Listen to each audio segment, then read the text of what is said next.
Good afternoon, actually good morning, everyone. Welcome to this press briefing by Ms. Francesca Albanese, the Special Rapporteur on the situation of human rights in the Palestinian territory occupied since 1967.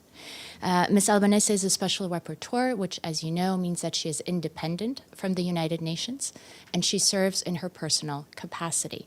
She is one of some 70 Special Rapporteurs, independent experts, and working group chairs who are in UN headquarters this month to brief the Third Committee of the General Assembly, the Third Committee being the Social, Humanitarian, and Cultural Committee. So the Special Rapporteur will give brief opening remarks, and then we'll take your questions. Ms. Albanese? Thank you, and good morning, everyone. I start this press conference as the situation continues to tragically deteriorate across the occupied Palestinian territory. In the midst of the most tragic events that befell the Palestinian people since 1947-49 and 1967, yesterday was one of the deadliest days in the history of the plight of the Palestinian people. But I also acknowledge how difficult and how tragic have been the events that have hit the Israeli people and many who feel very close to them as of the 7th of October. As a child from Rafah just told me this morning, last night was the worst night of my life, as hundreds were killed in the area where she lives. I echo the strong words of condemnation by the UN Secretary General against the heinous acts by Palestinian armed groups and anyone who partook in the killing and brutalization of Israeli civilians on the 7th of October. And in the same breath, I condemn the violence sustained by rage and fury that Israel has unleashed against the entire people of Gaza. They are all being punished for what Hamas and probably others have done, and this is unlawful. The unrelenting bombardment of Gaza by Israeli forces have killed already an estimate of 5,700 people, 40% of whom are children. Do we realize what is going on? 15,000 are seriously injured, 1.6 million people are displaced, there is no water, no food, no electricity, no medicines. The trauma and destruction is unspeakable, and the inferno that the Gaza people are in right now is a stain on all of us, on all UN member states, especially those who have the power to stop it and do not do it. Hamas militants' indiscriminate attacks against civilians in Israel, killing 1,400 and injuring many more, and the taking of hostages, these are war crimes and must be accounted for. And so is Israeli killing of over 5,700 people amidst an intensified siege of Gaza, depriving the population of life-sustaining supplies. This has become a tool of war, exposing the population to inescapable risks of death. These are also war crimes and might amount to crimes against humanity, because this is what international starvation is in international humanitarian law. These crimes also have to be accounted for. Nothing can justify the deliberate toll inflicted on civilians, both Israelis and Palestinians, that we have been witnessing. And considering the abyss we are descending into, and we might still have the power to save ourselves and to save the Palestinians and Israelis from, it is imperative to comprehend how we got to October 7 and the horrors that unfolded since then. As the United Nations Secretary General said yesterday, the 7th of October did not happen in a vacuum, but in the context of 56 years of suffocating occupation Israel has imposed on the Palestinian people. This occupation is unlawful under international law because it has served as a vehicle to violate international law, because the building of colonies, confiscating land, and brutalizing the Palestinian population is a war crime in and of itself. The current reality epitomizes the international community. The current reality epitomizes the epic failure of the international community to promote peace and security for both Israelis and Palestinians, premised upon international law, the end of Israel's 56-year-old occupation and the realization of Palestinian self-determination and freedom. The report I presented yesterday to the General Assembly contains elements of to understand what led to the current crisis. Nothing of this should be, of course, read as condoning or justifying the murderous acts against Israeli civilians. My report focused on the impact of Israeli settler colonial occupation on generations of children in the occupied Palestinian territory and what remains of their right to live in safety and dignity beyond mere survival. I've looked at the figures of the Palestinian children killed, injured, maimed, orphaned, made homeless, deprived of school and any opportunity to enjoy life amidst violence, constant indignities and humiliation. And I've described this experience as unchilding. The expression is not mine, comes from a scholar, Nadira Shahub-Kevorkian, who has described unchilding as that experience of depriving the child of the lightness of childhood, burdening the children with the responsibilities that no child should bear, responsibilities and pain.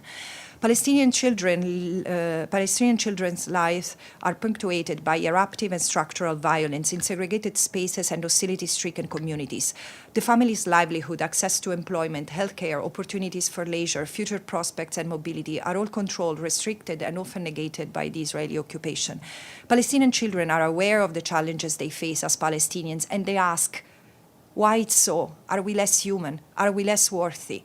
And we need to remember a statement by an Israeli occupation lieutenant who asserted last May that the number of Palestinian children incidentally killed during operations aimed at eliminating terrorists is irrelevant.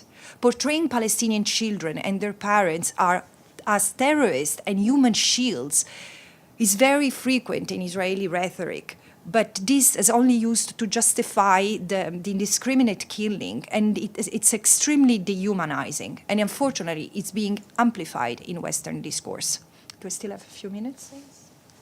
Lethal attacks on Palestinians by Israeli soldiers and armed settlers in the West Bank and East Jerusalem, and the methodical military assaults against Gaza epitomize the daily hardship endured by generations of Palestinian children.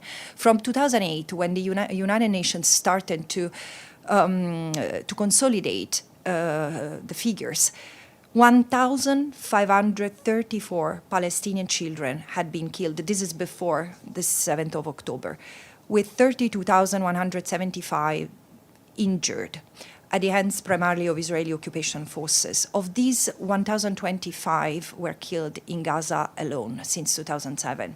During the same time frame, 25 Israeli kids were also killed, and 524 were injured. On average, 600 Palestinian children are reported to be detained by Israeli occupation forces each year. 13,000 Palestinian children have been arrested, interrogated, and brutally detained since 2000, with mistreated, often amounting to torture being one feature of their carceral experience.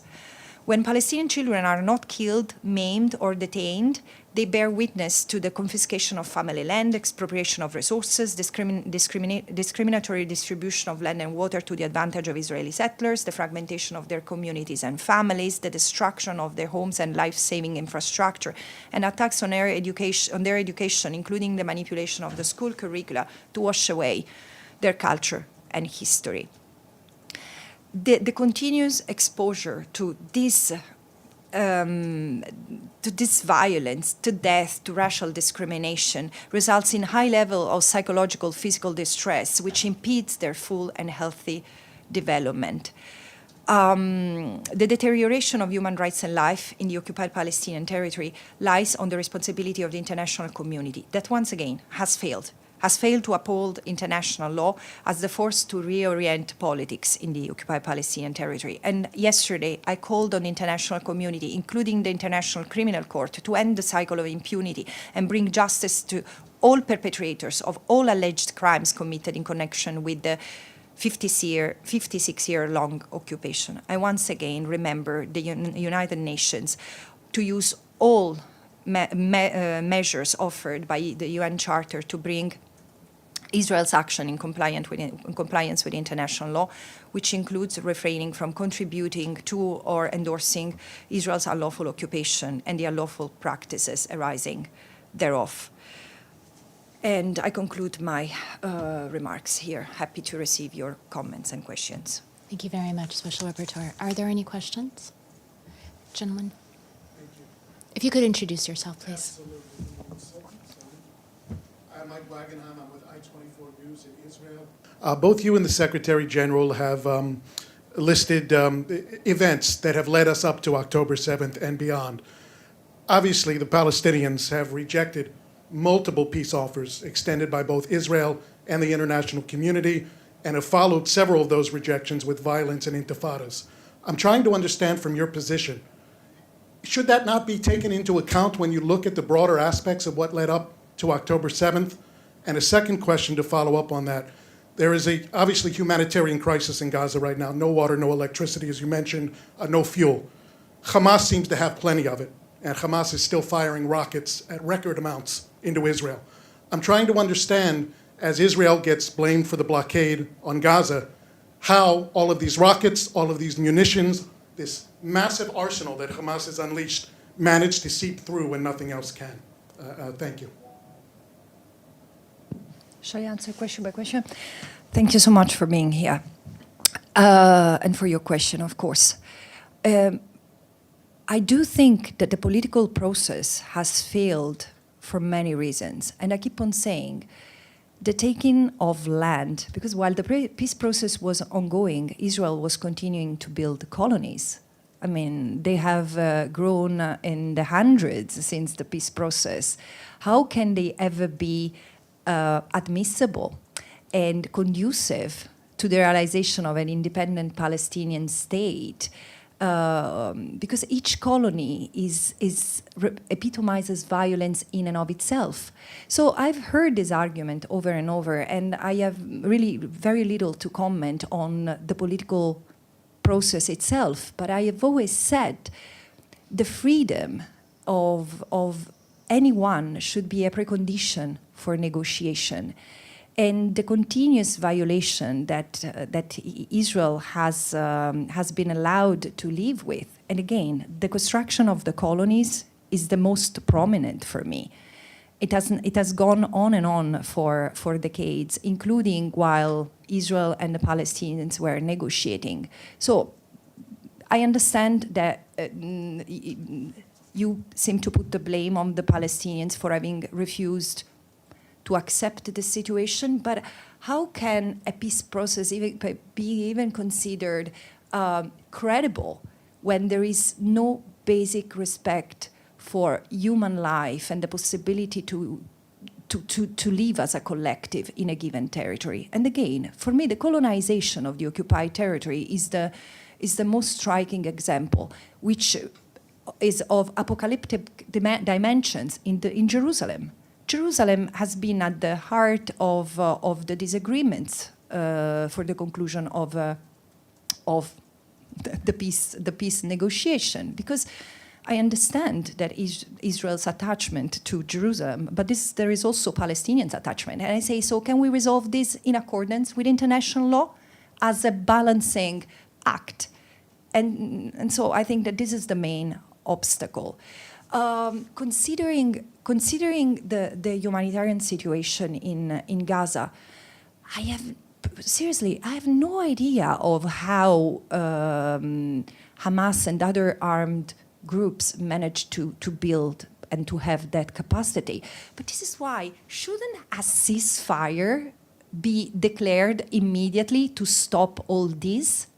Because I understand pursuing a legitimate goal could be to ensure Israel's security, could be dismantling the military capacity of Hamas. But what Israel is doing is not that. What Israel is doing is punishing an entire Palestinian population for what Hamas has done. This is not self-defense, surely not under international law. And again, the humanitarian aid that I'm desperately invoking for would be supervised by the United Nations. Why can't the multilateral system have a role to play in this situation? So I'm not challenging what you are saying. I'm just saying that an entire population is paying for what Hamas has done. And by the way, just a few months ago, Israeli leaders were reported saying that Hamas was an asset to Israel. just a few months ago. Hamas was an asset while the Palestinian Authority was a liability. And why so? Because the Palestinian Authority is seen as the only credible actor that the international community would rely upon for the resumption of the peace process. So I wonder, what does it mean that Hamas is an asset? Was it an asset 2 months ago? How has it changed as of the 7th of October? I don't know if that question is directed toward me. I can't speak for Israeli government officials, but I would challenge you on something you said. You have investigated deeply the situation in the Palestinian-controlled territories and Israel, deeply, for years now. Are you telling me you've never had any curiosity as to how Hamas procures and manufactures its weaponry? No? You said, I have no idea. That's never been looked into by you? No, but frankly, I've never looked into how the military industry of Israel operates either.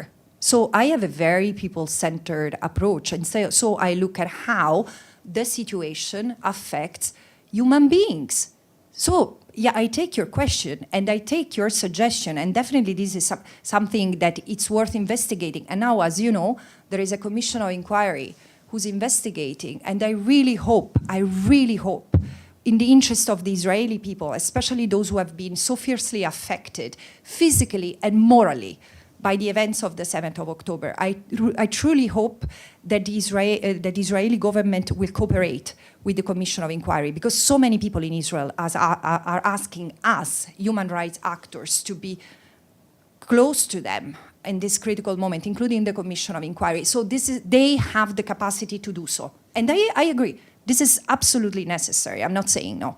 I would love to have a more extended conversation, but I don't want to take away time from my fellow journalists. We can certainly take it offline. Thank you, sir. Are there any other questions? Ephraim? Thank you so much, Francesca. I know that special rapporteurs have to present their reports to member states, if I'm not mistaken, the member state involved, and receive comments before they present to the General Assembly. Is that correct? Have you had interaction with the Israeli government about your report? And what has been the reaction on it so far?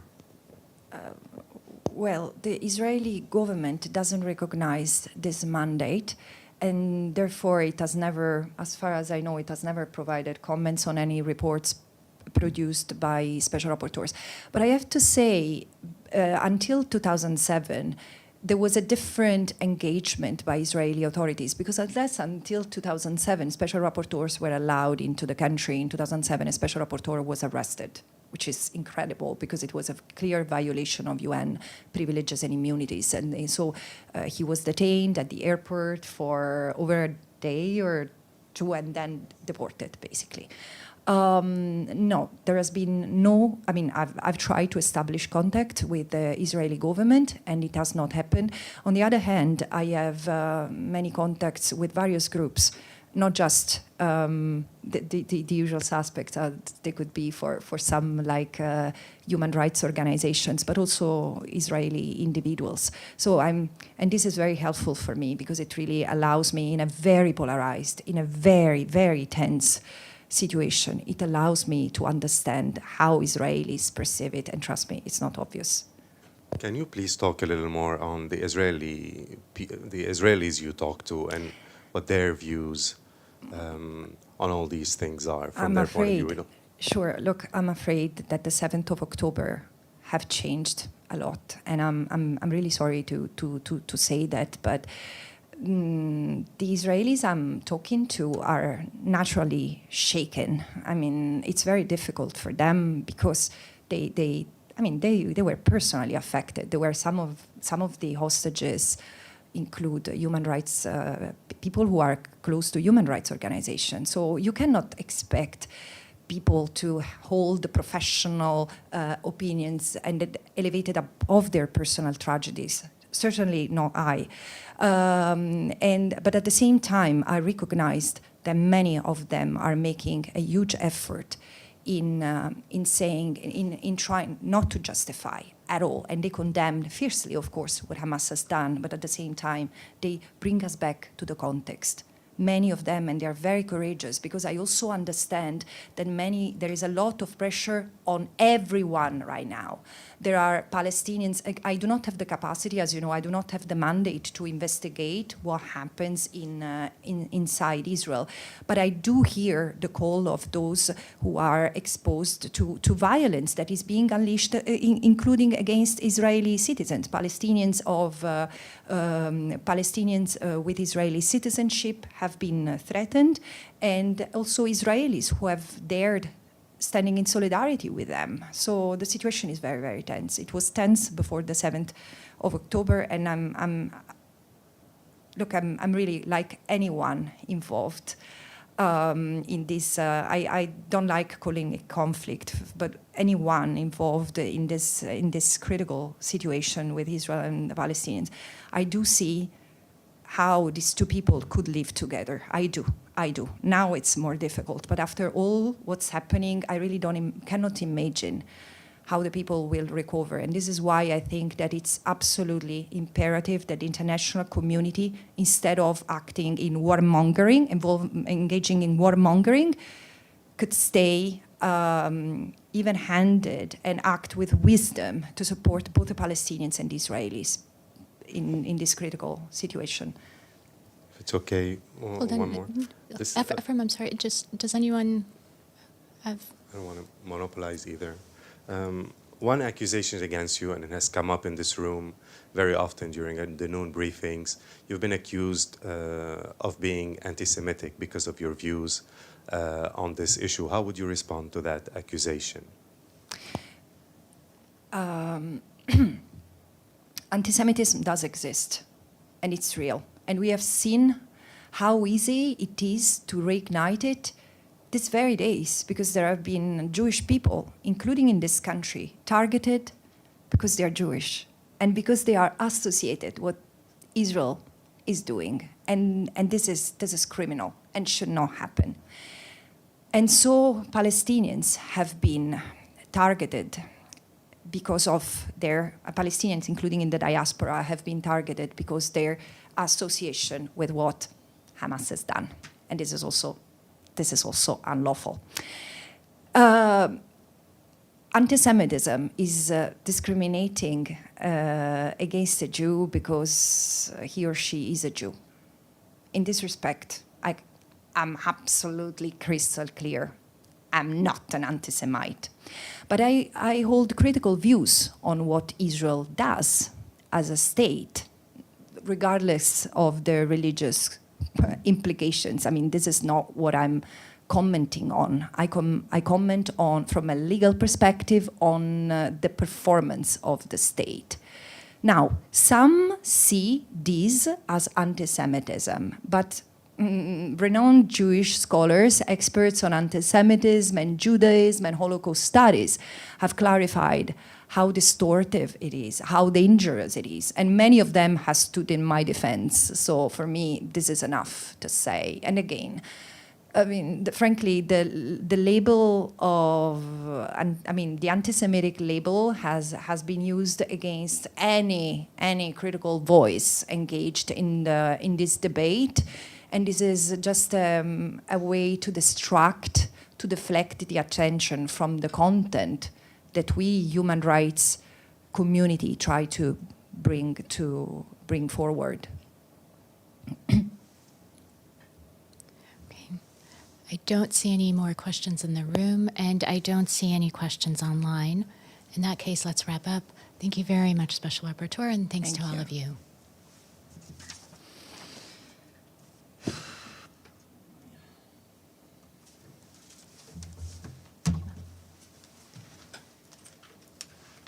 I would like to have studied botanics instead of international.